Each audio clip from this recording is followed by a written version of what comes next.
The way I'll be showing you to play High and Dry by Radiohead is in a slightly altered tuning. You will take the fourth string, which is typically tuned at a D, and you will tune it up to an E. So this isn't quite an open tuning because we still have a G note in here. But we're taking a D, the fourth string, and raising it to an E. One note about this, watching Tom York play this live, he doesn't seem to be doing this, but I feel like this gives the song a little bit added ringiness that I appreciate. So I'm taking the fourth string and tuning it up to an E. The opening riff is going to be made using octave chords. You're going to put your first finger on the 5th string, 11th fret, and I use my pinky finger. I think Tom York uses his ring finger. So you can use your pinky or your ring and put it on the 3rd string, 13th fret. And then leave everything open. You will strum from the 5th string all the way down to the 1st string. Anything that is not fretted should be left open. You'll start the strum actually on an uptick. Up, down, up. Or up, down, up, down. And on the down, on the last down, up, down, you're going to slide down this shape so that your first finger is going to the 5th string, 9th fret, and your pinky finger is going to the 3rd string, 11th fret. And in all of this, you really want to try to avoid the 6th string as much as possible so that you can save that for the 3rd chord to give some emphasis to it, but if you hit it, it's not going to kill it.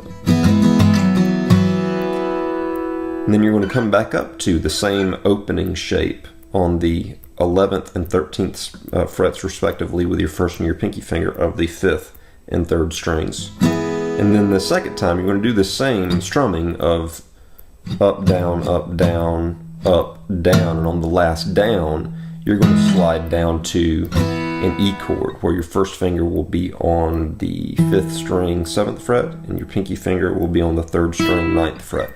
So you're going from, I'm just going to speak because these are octaves, I'm going to speak in terms of where my first finger is real quick.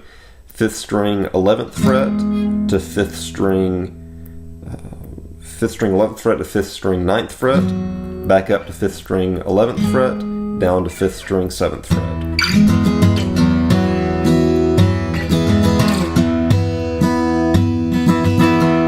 And then it holds on this E chord for again, then it goes back up.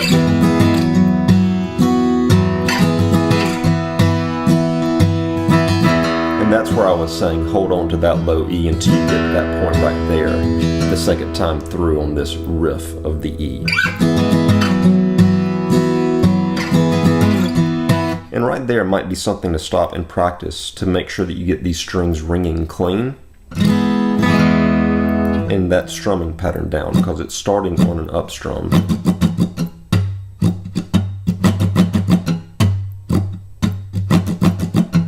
That's roughly the strumming pattern I'm playing with emphasis, and that's beginning on up strums.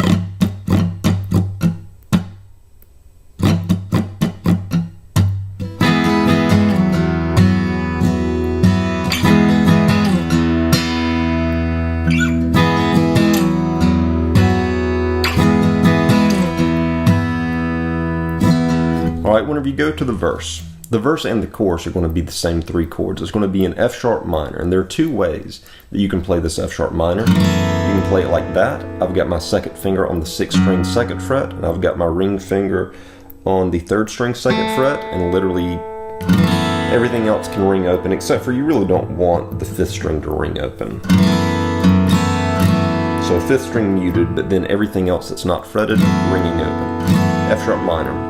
Another way that you can play this F sharp minor is like this. The way that I'm playing it here is I've got my ring finger on the 5th string, 4th fret. I've got an open 4th string because we've tuned it up to the E. I've got my first finger on the 3rd string, 2nd fret. Strings 1 and 2 will be open, and then with your thumb you can either reach around and grab the low F sharp, 6th string, 2nd fret, or you could probably leave it open and just leave it with an open 6th string and it'll sound fine as well. So first first chord of the chorus and verse. It's going to be F sharp minor. The second chord is going to be an A. Now the way that we'll play this A, because we've tuned the 4th string up, is you'll have an open 5th string, you'll have an open 4th string, and you'll have something fretting. I'm using my ring finger here, but something fretting the 3rd string 2nd fret. Everything else can be open. And then the 3rd chord of the verse in the chorus is going to be an E major chord. The way that we're going to play this E major is you'll have an open 6th string, you'll have your 2nd finger on the 5th string 2nd fret, you'll have again an open 4th string, which is not typical for an E chord, but because we've tuned it up, that will remain open. Then I've got my 1st finger on the 3rd string 1st fret, and then open 1st and 2nd strings. And the strumming pattern here is just a real kind of up and down strummy